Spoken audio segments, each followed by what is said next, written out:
Today in the livestock market, we had cattle a little bit lower. The futures just, couldn't sustain the market moving higher. I think the June futures are now below the cash.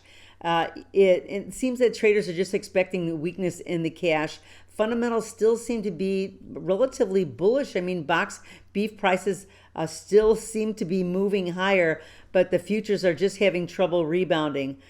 Clearly, it's probably having to do with definitely the grain market. Feeders were kind of steady, maybe a little bit easier. We did bounce off yet another new low. The high grain prices have just add so much pressure to these markets, and as the food services starts to open, I know we're going to need just greater demand to really start to slow down the momentum on the downside of the beef complex as a whole.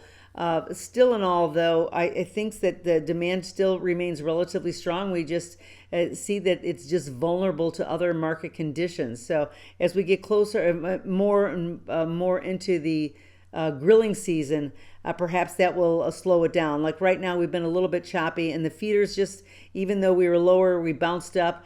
I'd say that it's somewhat of a sideways move that hopefully can kind of maybe move into the live cattle market and start to slow down this downslide right now. The big story, though, is the hogs. They did gap up again, a new high. Friday, when we closed limit up, it was a wonder over the weekend if the market was going to be able to sustain more highs in the face of a limit move. And sure enough, we gapped higher.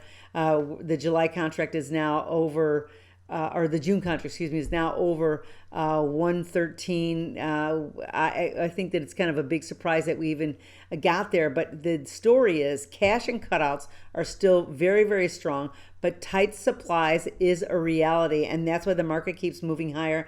I don't know exactly where the resistance is going to be, but sure enough that we're getting to an area that it's super overbought, but the fundamentals do bear out that market, and your risk management tools, I think, are something to really take a look at. The explosive growth of the option open interest is just an indicator of everyone trying to kind of manage the risk of prices being so high, and that just adds increased volatility to the market. And as we open our food service, we open our economies more, the prospect of even more volatility is very possible. So managing your risk is something kind of important to consider.